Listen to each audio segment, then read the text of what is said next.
Sí se puede is the slogan often attributed to Cesar Chavez and the farm workers movement of the 1960s. However, the slogan Yes We Can was created by activist Dolores Huerta.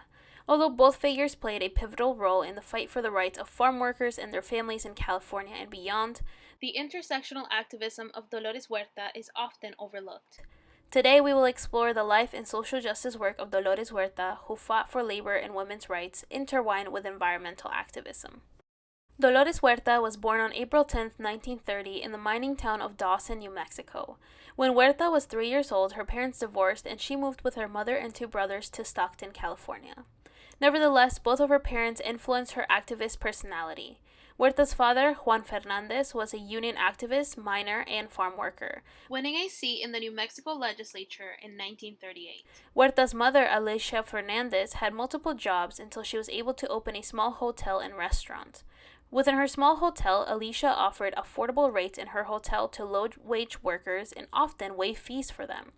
Moreover, Alicia was involved in numerous civic organizations in Stockton, showing Huerta the power of a strong, independent woman. Learning about the activism of her father and witnessing the strength of her mother shaped Huerta's future aspirations to help her community and marginalized people. Before her serious involvement in what became the farm workers movement, Huerta received an associate teaching degree from the University of the Pacific's Delta College. It was during her time as a teacher near her hometown that she felt a need to fight for the local farm workers. While working as a teacher, Huerta witnessed children coming into her school hungry and living in poor conditions, many of whom came from families of farmers and Hispanic Americans. This led Huerta to become more involved in her community and co-found the Stockton Community Service Organization chapter to increase voter registration and advocate for economic improvements for these workers.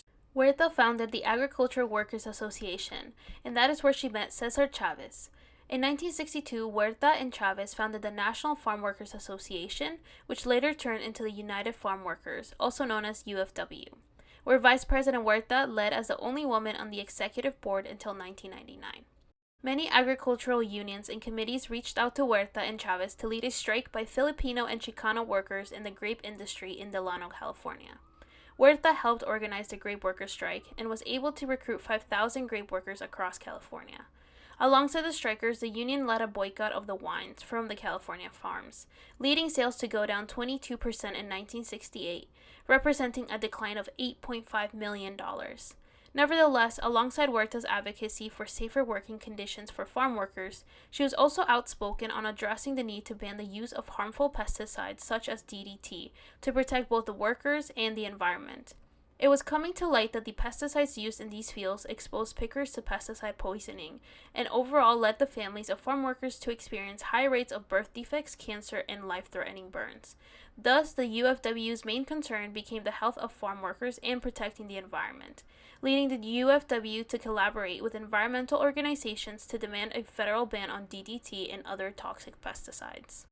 In 1969, the UFW, alongside the Environmental Defense Fund and California Legal Assistance, joined forces to sue the USDA for their limited pesticide control in farms and to pressure Governor Reagan's administration to ban DDT.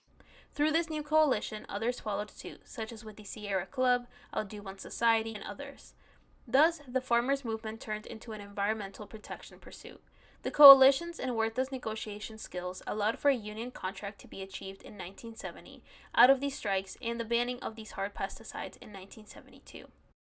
This movement by the UFW is one of the first that brought the importance of protecting the environment alongside human rights into mainstream media. This further influenced Huerta to lead a consumer boycott in 1972 that led to the passing of the California Agricultural Labor Relations Act of 1975, which allowed farm workers to form unions and bargain for better wages and conditions. Nevertheless, Huerta slowly began to advocate for gender equality and women's rights within the farmers' movement. Huerta was known to often argue with Cesar Chavez on the priorities of the UFW, as she believed that child care, protection from sexual harassment, and gender equality policies were critical to the survival of the entire farming industry. In a 2017 interview, Huerta emphasized, quote, "Number one, this is Mother Earth, and we are supposed to protect Mother Earth. We're supposed to make sure that the food we eat is safe. We can think about what an obscenity that is and the cruelty that was visited upon the farm workers, especially the woman," unquote.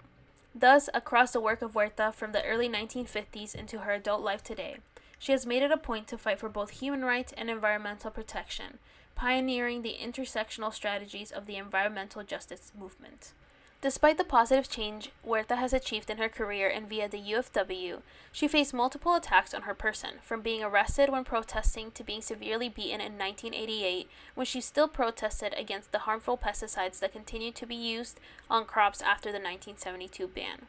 After this attack, Huerta focused on working behind the scenes on these social justice and environmental issues, leading her to create the Dolores Huerta Foundation in 2002.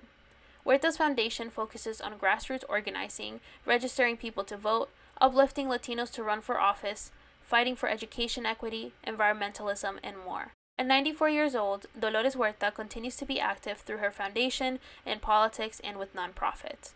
Huerta has achieved notable distinctions from receiving the Eleanor Roosevelt Human Rights Award in 1998 to the Presidential Medal of Freedom in 2012, to more recognitions throughout the years, all a display of her hard work and activism during her life.